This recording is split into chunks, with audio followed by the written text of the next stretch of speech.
Welcome into the Fantasy Football Diagnostics Podcast, where we provide you with your weekly diagnosis of everything fantasy football.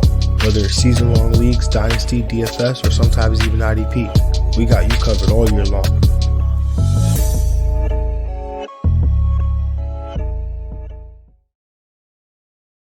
Let's do it. Let's get to it. Welcome into the Fantasy Football Diagnostics Podcast.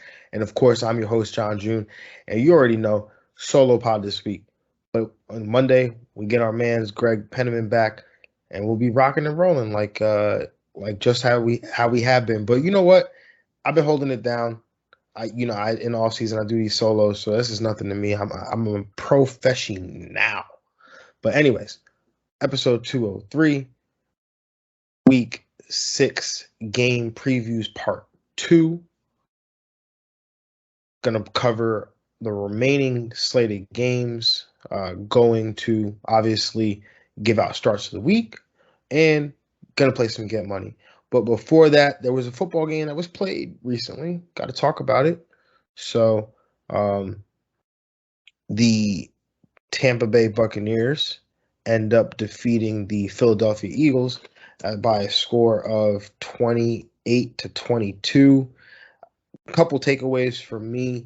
I'm going to start with just Leonard Fournette, man. I mean, he's just balling right now since the playoffs last year, since the Super Bowl, and I have to admit, like I was wrong, and that was bad process by me because, Leonard, having seen the momentum that Leonard Fournette had carried from the postseason. Obviously, they tried to make Ronald Jones the lead back, but this offense needs a running back, right, that can do multiple things, that can run the football, that can be a presence there in the pass game for Tom Brady. And Leonard Fournette is that. I mean, he's been that throughout his career. He was that in Jacksonville. And so just logically, like, it makes sense, right? The big back who can catch the football can be the early down back as well as the third down back. I mean, I have to admit, man, I was wrong, and I wish I had more Leonard Fournette because I don't have any. I have one share in like a dynasty league, and that was because I needed or was doing like a expansion draft, or not expansion draft, but a free agent draft or whatever it is. You had some teams come in and have a pool of players and draft. So I ended up taking Leonard Fournette like last year, and I hated having him, but this year he's been awesome. And obviously this matchup was good, like we talked about. The matchup last week was good too. Like I would have wanted to mention if I was here, but Leonard Fournette is on one right now, and I think we just got to keep rolling him out there. He plays in one of the best offenses in football. He's playing really, really well right now. He's getting the goal line work as well. He's getting receptions. I mean, he had 6 targets in the pass game here for 6 receptions, 46 yards to go along with the 81 yards rushing on 22 carries. That's a Tampa Bay. That's a high for him since he's been in Tampa Bay. So I think previously it was 20. They said on the broadcast, but anyway, also adds 2 rushing touchdowns. So this guy is just volume is king, and he's getting it right now. 27 total touches or 28 total touches in this game, and the Bucs are going to be in favorable game script a lot more often than not, right? So Leonard Fournette will be he will be the guy closing out these games. Obviously, Ronald Jones, five carries. Giovanni Bernard, he's going to have, only had 2 targets, but he's going to have his role in those high-scoring games, those games where you see the Bucs playing a negative game script. But until I think Leonard Fournette, barring any kind of injury or whatever, is going to be, a top 12 running back in fantasy this year. Other takeaways, Antonio Brown is back, right? Greg has been saying it again and time again all off season. Like, I mean, he's the best receiver that he's ever seen. And, Antonio Brown had obviously some things going on off the field, and so, affected his ability to actually be available to play. But when he's played, especially this year, he's been Antonio Brown. I mean, think about last year, right? He comes in to a team about halfway through the season, only plays 8 games, ends up getting almost 500 yards, and in the postseason is one of their best weapons. I mean, he is everything that you want right now in fantasy. I mean, he's the Antonio Brown of old.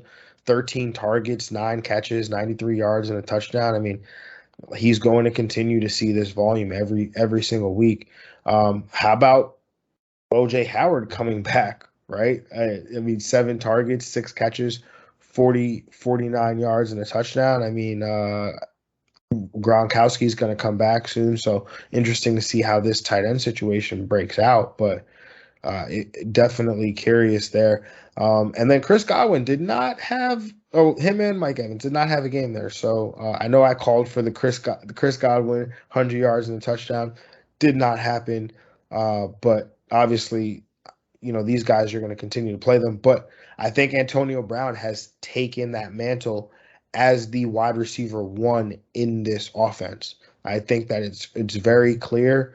I think Godwin and Evans, they're going to, seesaw back and forth in terms of who's going to have productive games. And I mean, you had a game here where Godwin has the more productive game than Evans, but neither one of them was really productive here. So I think this is an offense where it goes through Tom Brady, it goes through Leonard Fournette, and it obviously goes through Antonio Brown in terms of the volume. I think those touchdowns, right? Evans is always going to be in play for those touchdowns, but I think Godwin is probably the odd man out because he's not getting a ton of red zone targets. He's not getting a ton of targets, and Godwin's the type of player he needs that volume in order to be. I mean, Evans can have 3 catches on the day, and he could still finish as a wide receiver 1 in fantasy, right? But like Godwin needs volume in order to be productive. So he probably gets, I guess he is going to get a downgrade going forward for me.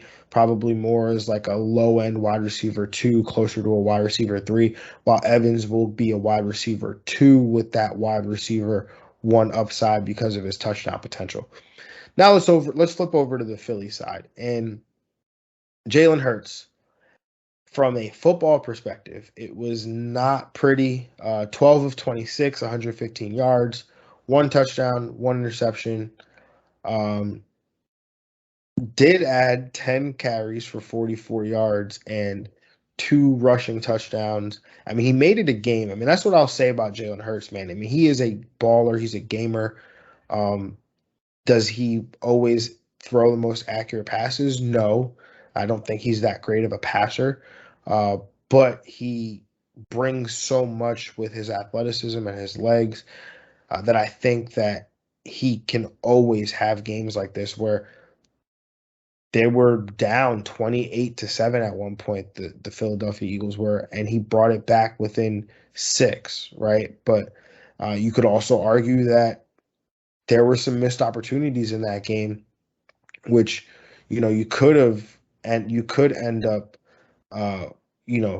not being in a 28-7 hole. So, it's hand in hand. And I think obviously Jalen Hurts is still, he's still young. He's still developing. I mean, this is a guy that he started at Alabama. Then he was a backup. Then he ends up at Oklahoma, starts there, has only started 10 games in the NFL. So I think that you have to continue to let him grow. I know people want to kill him, like not kill him, but they want to like kill him on Twitter and in the media and things like that. And obviously, I will say, like from a dynasty perspective, I'm not all that into Jalen Hurts. I mean, I do have a share or two, but there's a fine line where you understand that he has to get better as a passer. And Philadelphia is in a situation where they can end up with 3 top 10 picks in the NFL draft. So you'd have to imagine, I mean, could they go out and get a quarterback in that draft? Possibly. And that's in the range of outcomes there. So you could also draft assets and build around Jalen Hurts, right? So I think this is an evaluation year for Jalen Hurts, and I just don't know if he'll make the. I don't know if he will, if by the year end. I mean, there's no one to turn to, right, in terms of the quarterback room. I mean, you're not giving this job to Joe Flacco, but I think that this is an evaluation year, and so at the end of the day, like, you have to ask yourself, do you see Jalen Hurts becoming a consistently good passer? And that's a question I don't think we have the answer to yet. So, but if you are on that side where you think Jalen Hurts is going to be a great passer, then from a dynasty perspective, then you got to be all in on Jalen Hurts. I'm a little skeptical, so I like to ride the fence because I want to win now, but at what moment do I completely, because it could, like, that value could just evaporate, So I mean, there's also the possibility too that if the team, if Jalen Hurts probably could request a trade or something, and her team could come out and seek out Jalen Hurts' services and try to trade for him. So I mean, maybe the dynasty value could live on that way too. So something to think about. I know we're in redraft mode, but like to have these conversations sometimes. But the Eagles running back situation, I was completely off on Kenneth Gainwell. Thought he would be a great play. Ends up getting 2 targets here. Again, just doesn't make sense. But Miles Sanders, he was fantasy. Not, I don't even say viable, but he led the backfield in touches. Uh, I hope we didn't play him. I mean, he didn't do a ton. I think it was less than 10 PPR points, if I'm not mistaken. But either way, he's a guy that I don't know what you do with him right now. Yeah, 8.6 PPR points. I don't know what you do with Miles Sanders, right? Like, do you you can't trade him because no one wants him. You don't want him. You probably can't even start him. I think he's probably a matchup. He's probably a matchup dependent RB3, and that's probably where I'll put him. Because it's tough. It really is with him. Devontae Smith, I thought this would be a great game for him. Unfortunately, that did not happen. But how about the Eagles getting 95 yards in pass interference penalties? So, some of these opportunities for him and Quez Watkins, who actually did lead the Eagles receivers in targets, actually had a really good game from a, you know, considering all the circumstances. Drew PI had another catch in the end zone that wasn't a catch. It only got 1 foot in, but it was still a great catch. And he, should have been a PI, but they didn't call that. But I think Quez Watkins is continuing to have a role here in this Eagles offense that I think as they get into games where they're going to be in shootouts, I think Quez Watkins is definitely going to be a decent shot in your flex. How about that? Deep leagues flex option. I think he can definitely bring that there. Let's move on. And we already broke down the 1 p.m. games, and so that was in part 1, episode 202. So if you missed any of those 1 p.m. games, if you particularly want to listen about those 1 p.m. games, you go back and listen to that. Or if you're watching on YouTube, you can obviously go back and watch that. But we're going to cover the remaining games here, starting with the 5-0 Arizona Cardinals traveling to Cleveland to take on the 3-2 Cleveland Browns. I just have to say, I know it's week 6. A lot of things can happen, but I was absolutely wrong about the Arizona Cardinals. I was absolutely wrong about Cliff Kingsbury. I picked them to finish last in the division. I thought that they I didn't think that they would I thought the improvements that they made on defense were were more cosmetic, and I didn't think that their defense would actually get better, but they've been one of the better defenses in the league through 5 weeks. And yeah, I was wrong. So I'm willing to say that. I'm willing to admit that. Again, a lot of things can happen, but through 5 weeks, through 5 games, 5 weeks of football, I feel like I was wrong. So let's just put that out there. Now, moving on to the actual game, the 5-0 Arizona Cardinals traveling to Cleveland to take on the 3-2 Cleveland Browns. This is a 51.5-point total. The Cleveland Browns are 2.5-point favorites. In terms of the weather, there's actually some rain and some wind expected in this game, so be mindful of that when you are targeting the pass game. Be on the lookout for how much wind is actually going to be in this game at kickoff, because that might affect the ability of some down the field passes, right? These deep attempts that could be affected by the wind.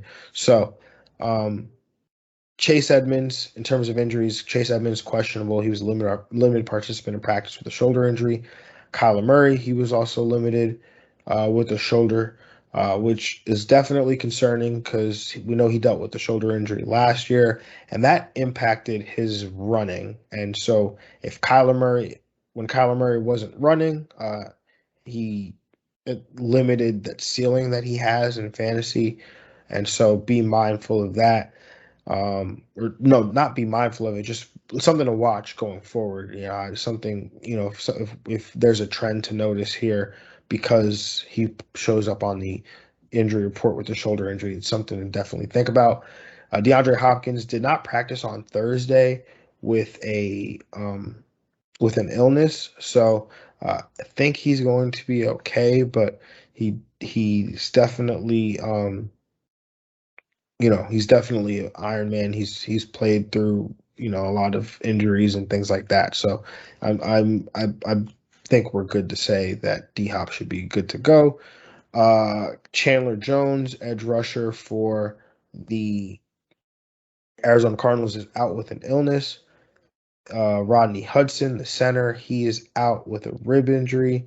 And then on the Cleveland side, big news. Nick Chubb is out with a calf injury. So that's unfortunate there for Chubb managers. Obviously, Kareem Hunt, if you have him, you are already going to start him. But he's now in locked and loaded RB1 territory. But he's also dealing with injuries himself. He's got a wrist and a knee injury. So be mindful of that there with Kareem Hunt. I believe the next guy in the backfield is D'Ernest Johnson. I know Demetric Felton has been getting a lot of hype, but he's more of like a gadget type player, running back, wide receiver guy. I think D'Ernest Johnson is probably the guy that would fill in if something were to happen to Kareem Hunt or obviously Nick Chubb long term. Malcolm Smith, linebacker, is also out. David Njoku is dealing with a knee injury, and then Jarvis Landry he's eligible to be activated on Friday. They designated him to return, so he can actually play on Sunday against the Cardinals. I'm more of the frame of mind of like I'd rather pick up like an Amon-Ra St. Brown and start him this week and wait and see what happens with Landry and how he breaks into this offense.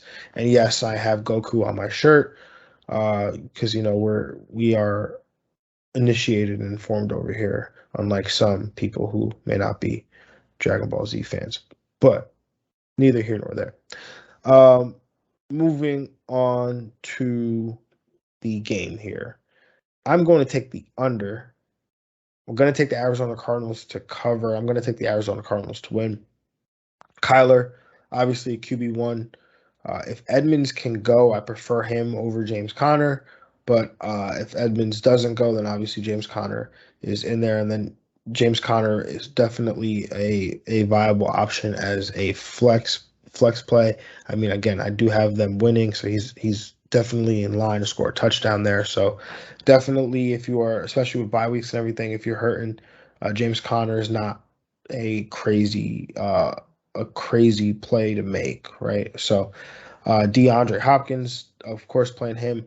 Rondale Moore has seen his usage go up, so if I'm into him as a flex option over, uh, Christian Kirk or AJ Green. Kareem Hunt again fills in for Nick Chubb as that RB1 here. So I believe that it will be the Kareem Hunt show in terms of how the Browns generate offense. I mean, not really into Baker Mayfield, not really into the passing game at all here for Cleveland. Again, Arizona's been good. I know Chandler Jones is out, so that could impact them a little bit, but uh, I took the under here. I know that this game comes with a lot of hype, but I just don't feel. I mean, look, the Browns put up 42 points last week, so they could, and we know Arizona can. But again, at the end of the day, I just don't. I'm just not into this Cleveland offense outside of Kareem Hunt. So that'll be it for me. If I'm wrong, I'm wrong, but that's what it is. But moving on to the next matchup here, the Las Vegas Raiders, 3-2 Las Vegas Raiders traveling to Denver to take on the 3-2 Denver Broncos. 44.5 point over under. The Broncos are 3-point favorites. The weather is okay here. Melvin Gordon, he's questionable with a hip. Josh Jacobs is dealing with an illness for the Raiders, but seems like he will be good to go there. I am so obviously, the Raiders are dealing with the aftermath of the Jon Gruden situation. Um, Obviously, I'm sure everyone knows what happened with Jon Gruden and the email situation, which has led to him resigning as the head coach of the Raiders. The special teams coordinator, Rich, I forget his name, Basalia. I apologize if I mispronounced your name. I'm sure you're listening, but is taking over as the head coach.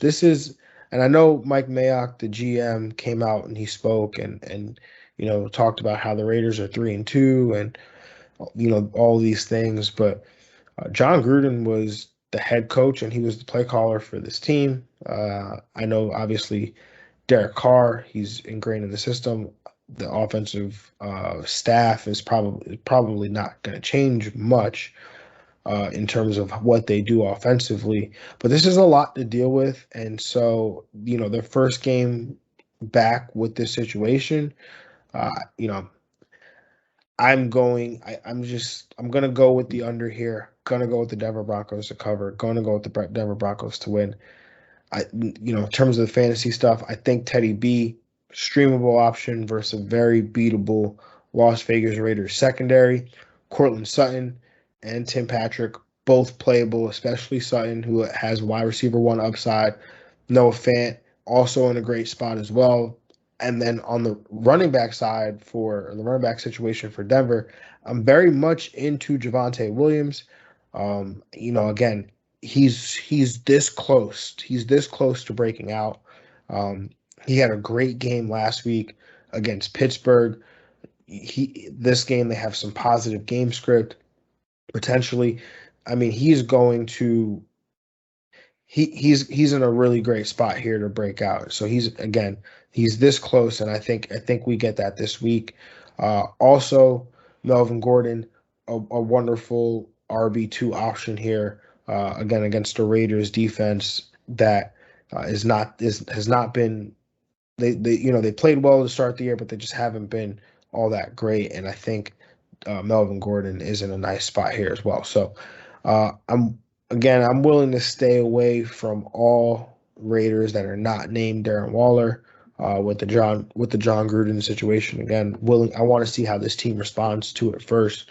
But Darren Waller is the only must-start Raider for me. Moving on to the next game, we've got the 4-1 Dallas Cowboys traveling to New England to take on the 2-3 New England Patriots. This game has a 48.5 point over/under. The Dallas Cowboys are 4-point favorites. In terms of the injuries here, or in terms of the weather's supposed to be okay, but in terms of the injuries, the Dallas Cowboys are dealing with a few injuries here, but seems like some of their guys are going to play. But they have also Trayvon Diggs, who is a game time decision with an ankle injury. Tyron Smith is questionable with a neck injury. They have Randy Gregory, who's dealing with a knee injury. He's questionable. So a bunch of guys on defense that are questionable and will be a game time decision. And Trayvon Diggs, that's huge. Trayvon Diggs is playing some phenomenal football right now. Leads the league in interceptions with 6 through 5 games, has had at least one interception in every game. So he's on his way to having a really good season right now. So, definitely would be a blow if he can't play. But I think this Dallas defense is good enough. I mean, they're banged up, but I think they're good enough, Micah Parsons and Leighton Vander Esch and company to still play well in his absence. And so Ezekiel Elliott, he is questionable with a rib injury, but I think we expect him to play. On the New England side, Damian Harris, he's questionable with a rib injury as well. Not curious. Everyone else on the New England Patriots is questionable. Sean Wade, though, the cornerback, he's out with a concussion. Shaq Mason, he's out with an abdomen injury. But other than that, and I guess Trent Brown, I missed this. Trent Brown was placed on injured reserve with a calf injury. And so, other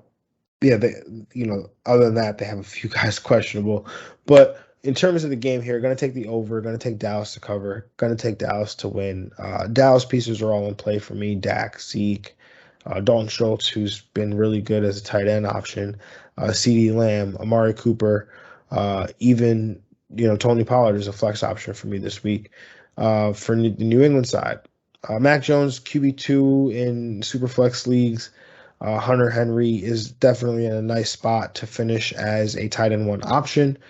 I think Jacoby Myers, he should see target volume and should escape Trayvon Diggs for the most part by lining up in the slot. I'm iffy on Damian Harris with the ribs and the fumbling and whatnot, but I would have Ramondre Stevenson on my bench ahead of this game for sure. Brandon Bolden, he's assumed a lot of the pass catching responsibilities in New England. He makes for a reasonable desperation play in PPR leagues. You're speaking to someone that picked up Brandon Bolden and was prepared to start him in a league. I have Nick Chubb. He went out. I did not expect Nick Chubb to be out. I thought that he would.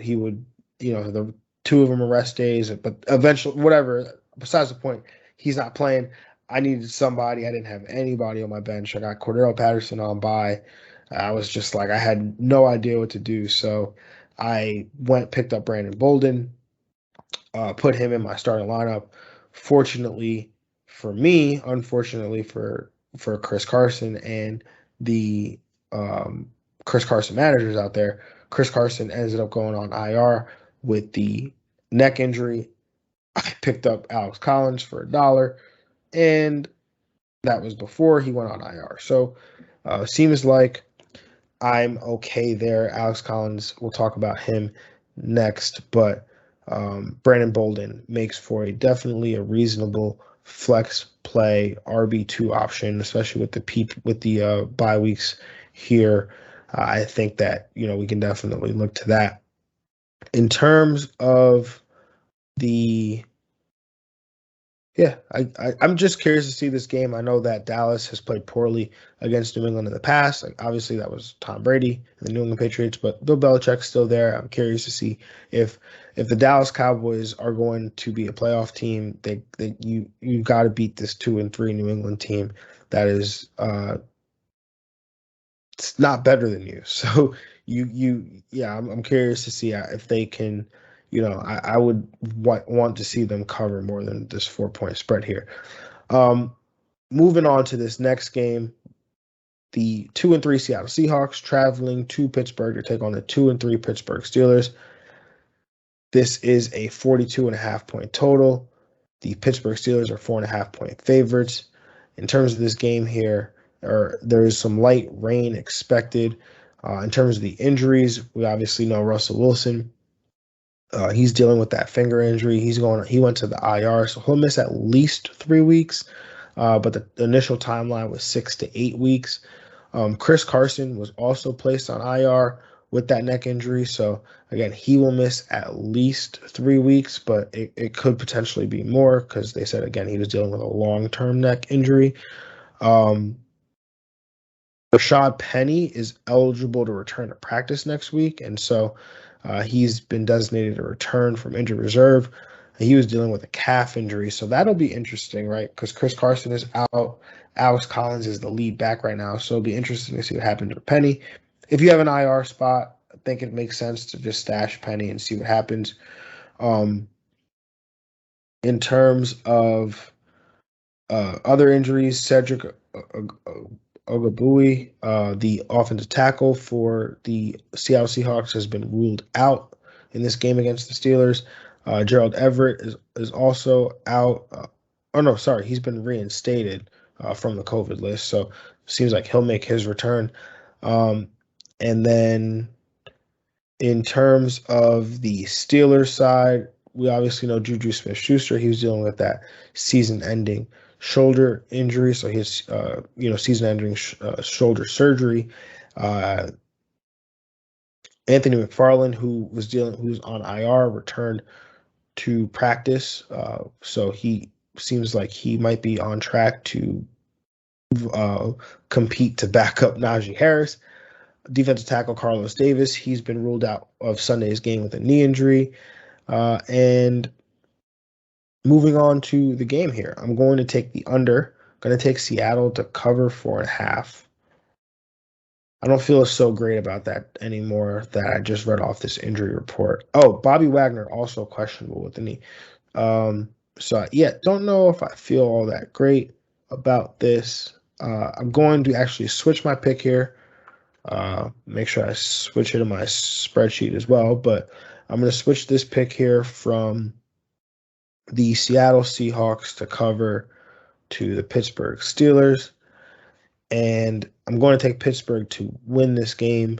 And for terms of the fantasy, Najee Harris, an RB1 based on volume for sure. Big Ben is in a decent spot. Played well last week too, so I think if you're like desperate, then yes, but that's only if you're like desperate. Deontay Johnson, Chase Claypool both have a ton of upside, especially now with Juju being out. We obviously know this. For Seattle, I am approaching it this way. DK is the only guy I will keep in my lineup without question. DK Metcalf, right? Tyler Lockett is a wide receiver 3 flex option. Alex Collins is in RB3, makes a ton of sense this week, and I think it has a plug-and-play RB2. He should get volume, and I don't think the offense will be that bad. I think, obviously it won't be what it's been, but I don't think it will be that bad, and Alex Collins will be in line for some touchdown opportunities. And this Pittsburgh defense got gashed. I mean, again, it was Javonte Williams and Melvin Gordon didn't really gash them as much, but Javonte Williams really tore up the Steelers' defensive front. And I think that Alex Collins can have a decent day, better than what he did last week against the LA Rams. So let's move on to this next game here. The last game of the week, Monday Night Football, 8:15 p.m. The Buffalo Bills, 4-1, travel to Tennessee to take on the 3-2 Tennessee Titans. 53.5-point total. Bills are 4.5-point favorites. In terms of the injuries here, Buffalo's okay for the most part. I know that Matt Milano, he's questionable with this hamstring, so he was limited to practice for 2 straight days, so I'll be curious to see how he ends up. But in terms of the Tennessee side, A.J. Brown and Julio Jones were both full participants in practice. They are not, neither one of them is on the injury report. I think this is what we've been waiting for here from this Tennessee offense. And I think, yeah, next week will be a good week. So, when they take on Kansas City, of course. But Tennessee has a few guys questionable: Bud Dupree, Jeremy McNichols, Kari Blazing game, but most for the most part they will be okay. In terms of the game here, going to take the under, going to take Buffalo to cover, going to take Buffalo to win. Buffalo's on a roll right now. I think honestly, they're the best team in the league right now. Obviously, I know Arizona's undefeated, but I don't think any team is playing better complete football than Buffalo. When you look at what they're doing offensively and defensively, you look at how well Josh Allen is playing. The weapons that they have at their disposal, I think it's going to be hard for Tennessee to beat this Buffalo team, which Tennessee put a whooping on Buffalo last year, which I know I referenced last week. You know, there was a game where Tennessee was basically had forced their bye week because they had a COVID breakout and they hadn't practiced for like 2 weeks, but then they went to Buffalo and just put it on Buffalo. So I thought, I think Buffalo is on like a revenge tour. They took down the Chiefs last week. Obviously going to take down, I'm picking them to take down Tennessee this week in that revenge tour. So Josh Allen, Stephon Diggs, top 5 plays this week. Zach Moss is an RB2 and he's played well over the course of this season. It has been a weird year for Zach Moss. Started out inactive, but since that game, he's been productive, especially if you're playing he's catching passes as well. So whether it's half PPR or full PPR, I think Zach Moss is an RB2 for sure. Emmanuel Sanders is a wide receiver too, with definitely upside for more. Cole Beasley is like impossible to trust right now. I keep talking about Amon-Ra St. Brown, but I would rather play Amon-Ra St. Brown than Cole Beasley. Dawson Knox, he's definitely a tight end one. So continue to roll him out there. And I'm gonna stay away from Devin Singletary. Hasn't been getting much usage. I know he had 2 productive games to start the year, but hasn't been getting much work behind Zach Moss. So I'm going to continue to roll Zach Moss out there and just stay away from Singletary. In terms of the Tennessee side, Derrick Henry is a monster, but Buffalo is dominant, so I expect them to push back a little bit here, and maybe Derrick Henry doesn't have as big of a game as he's been having, but always in line to score some touchdowns. I don't know, Taney's in a tough matchup this week, but I can still see him having a decent fantasy game with just how weird I could see this game kind of being. I mean, A.J. Brown is back. He's healthy, it seems. Julio Jones is back. Ryan Tannehill could always use his legs. I think there's a world here where, Tannehill has a good game from a fantasy perspective. And so A.J. Brown steps in as a low-end wide receiver 1 option. Julio Jones is a low-end wide receiver 3. I think this will be a good game. I think this game and is probably this game and maybe the Cleveland-Arizona game are probably the two best games on this slate that we've covered today. I obviously think there will be a lot of points scored in that Washington-Kansas City game. I just called it a Washington game. That was crazy. Washington-Kansas City game. But let's get into this money time, these starts of the week here. Moving on to the quarterback, my quarterback start of the week. I know he was my stream of the week, but I just had to do it, man. Taylor Heineke, I just had to because I think that's how great of a game he has. I have him down as my quarterback 7 on the week. 55 and a half point total. Again, his defense is bad. The Kansas City defense is bad. Patrick Mahomes and this Kansas City offense should be rolling.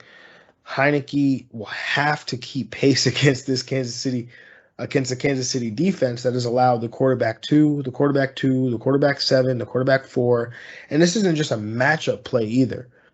Heineke has been good in his 4 starts, finishing outside the top 12 just once, which was last week against New Orleans, in a New Orleans defense that has only allowed a quarterback performance, one QB1 performance all year, and that was to Daniel Jones when he threw for over 400 yards.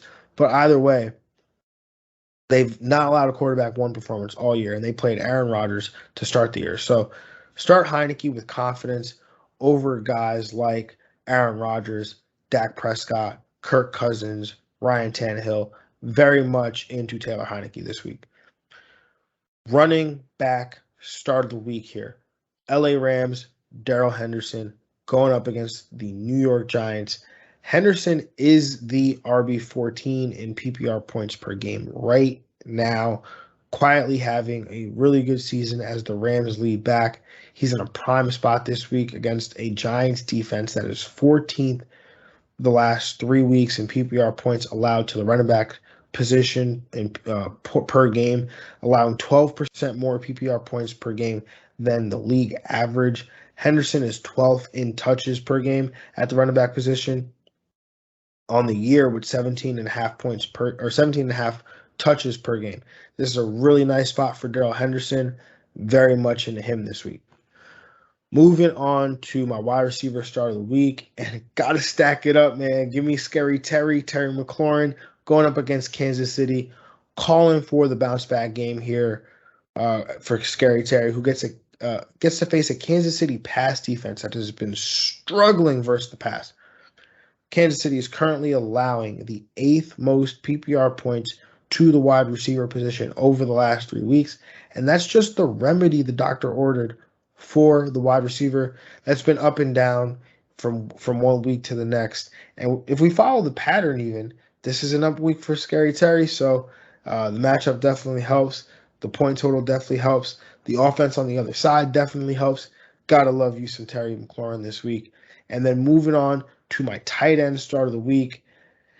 Can't believe I'm doing this. I'm picking 3 players from Washington. Ricky Seals-Jones going all in on the Washington football team this week. But, you know, I mentioned the top streaming option this week was him or Dan Arnold. Dan Arnold is my stream, but I had to mention Ricky Seals-Jones here in a matchup against this Kansas City Chiefs defense that allows the 6th most PPR points to the tight ends over the last 3 weeks. According to PFF, Ricky Seals-Jones ran the 2nd most routes on the team last week, only to Terry McLaurin. So I'm all in on Ricky Seals-Jones this week, who's filling in for Logan Thomas. Saw 8 targets as a result of that last week. In this game, with this pace, pushing the chips all in. And that rounds out my starts of the week here. Time to play some Get Money. So excuse me as I go over to my cellular device and go look at my FanDuel lineup. And this is nice because I don't have to fight with Greg about who I want to draft. I don't, obviously, you know the rules of Get Money. We usually only. Oh man, Christian McCaffrey was just placed on injured reserve, so that not good news there. That's breaking news that I just received on the pod there. Christian McCaffrey ending up on injured reserve.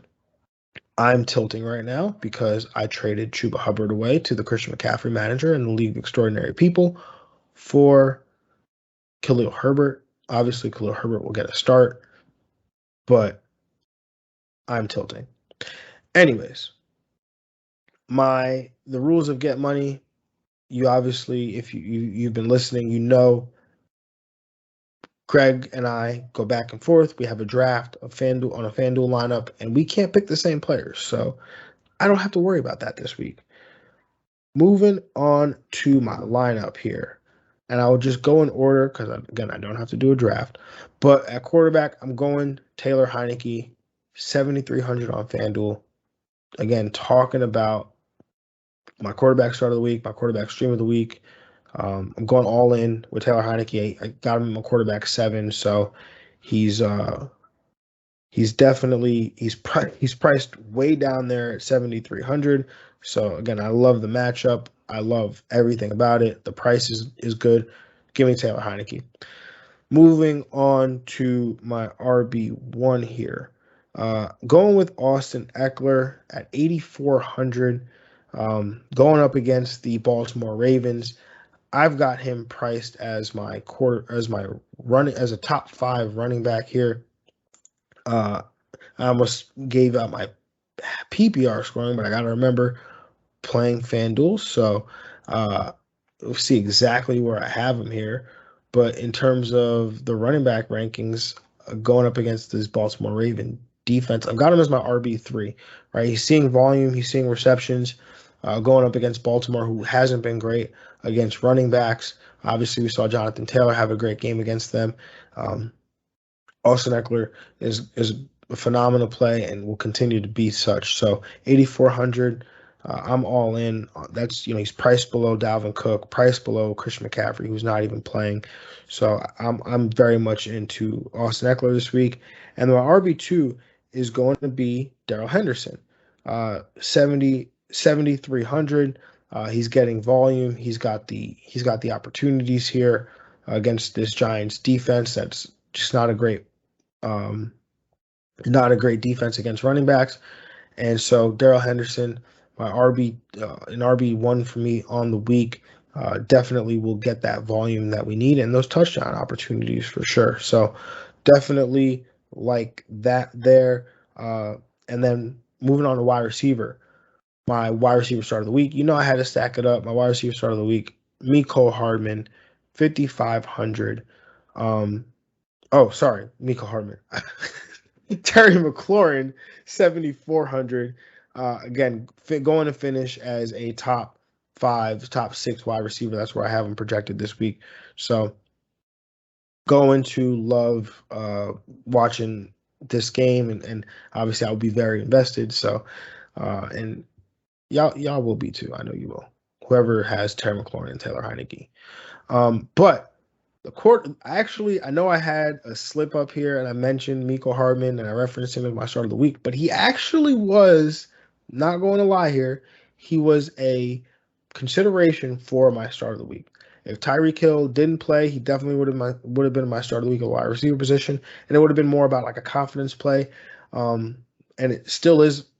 This is a confidence play. Me mentioning him right now, I know I talked about him the other day, and I'm talking about him right now, but I think Mecole Hardman's in a great spot here to have definitely a wide receiver 2 finish this week. So he is my wide receiver 2 at 5,500 in a great matchup. Saw 12 targets last week. I'm very much into Mecole Hardman, especially with a potentially limited Tyreek Hill. And then my third wide receiver here is actually going to be Keenan Allen. I know I've been saying it. Like, Mike Williams is banged up. Keenan Allen's probably going to see an increased target volume because of that increased target share. And so I think Keenan Allen's going to be again, I'm not afraid of secondaries, especially when a wide receiver is seeing a 30% target share. I think that's that magic number where it doesn't matter what defense you're facing. 30% of the targets, if you're going to see that, and your team is down, and you're going, that means you're going to see even more targets, right? So I'm very much into going with wide receivers and who get 30% of the targets, and I think Keenan Allen will get that this week. My tight end, come on, you guys, it's Ricky Seals-Jones here, 5,000 for Ricky Seals-Jones. Got him as a top 6 option this week, and he is priced way down there at 5. He's priced the same price as Logan Thomas, who's on injured reserve. Free money, Ricky Seals-Jones is. And then in my flex spot, probably going to be the chalk of the week, Kareem Hunt, with Nick Chubb being out, 7,400. Yeah, I'm going to eat the chalk here because I want the volume. Like I said, he's the only player I want. Is banged up himself, so maybe it's not the best play. I could go Jonathan Taylor, who's actually not on the injury report, and I think I'm going to actually do that. I'm going to go JT because JT's not on the injury report, and there's nothing to worry about there. I got the money to do it. We're going to go JT 7,500. So you see, we flipped it right there. Dallas Cowboys will be my defense, 4,100, going up against the New England Patriots. They played well. I believe that Trayvon Diggs will actually play, and this defense will be good to go. So, with that being said, everybody, good luck this weekend. Get those dubs. You know, Jameis Winston style. Eat those W's. And yeah, have a good one. Good luck. We'll appreciate y'all, and we'll catch y'all on Monday or Tuesday for that Week 6 recap and those studs and those Jags. Peace, everybody.